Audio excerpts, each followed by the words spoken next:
Hi, CCSM. I decided to go ahead and speak to you via video this morning rather than writing a long letter. I remember sitting here 2 months ago exactly on March 11th announcing that our first church service would be canceled. And here we are 2 months later on May 11th. So much has transpired. I had no idea in that moment, and I'm sure neither did you, that we would be planning our 10th online service this week.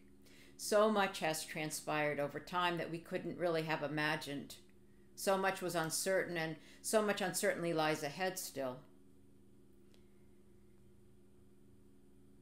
Right now, we know that the virus is something that continues to evolve and to change, and the scientists and medical folks are learning new things about it every day. We know that at this point in time, we have 1.3 million known cases across the United States, almost 80,000 deaths, with fairly dire predictions about what will happen once we reopen. We're fortunate here in San Mateo County to have had great leadership, and for the most part, people observing the restrictions and the guidelines of sheltering in place.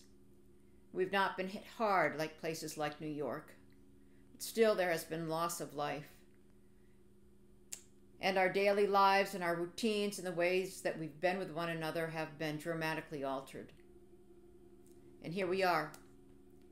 And I think the most tempting question to ask is when? When will we be able to gather again? But I'd like to say with all the love in my heart that I don't think when is the right question.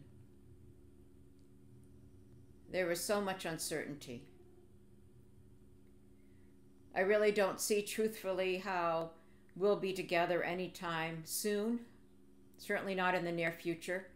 Even if things reopen here in California, here in San Mateo, a lot more than they are even in this moment, we don't know what the summer will bring, nor the fall. And CCSM is a sanctuary. That means we're a safe place. And I know that we will not return until we know that A, it can be safe, and B, that it will be safe for everyone to return. We've also learned some really sad news that singing together is one of the most unhealthy things you can do in terms of the spread of the virus. That you're supposed to be 25 feet apart if you're going to sing together. And that's just not doable. So when might not be the question. The deeper question might be who?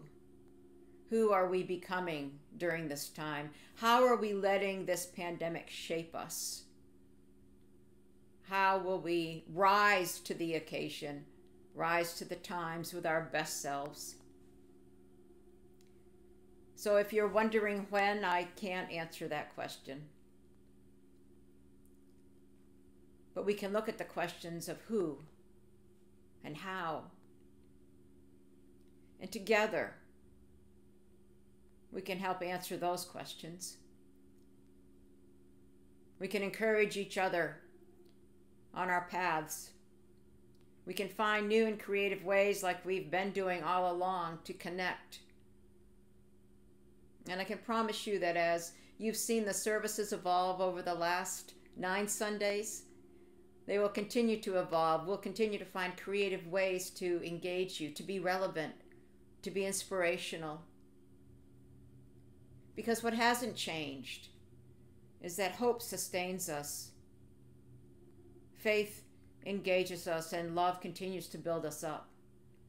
And that's what we have, whether we're in person or whether we're online. We have all those things. And we have a solid history and a firm foundation on which to stand.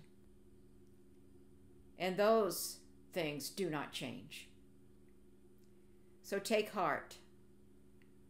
Even in the discouraging times of not being able to come back together, even if the fear still lingers about what this pandemic is and what it will be, even if the depth of uncertainty troubles you, about what the future will look like.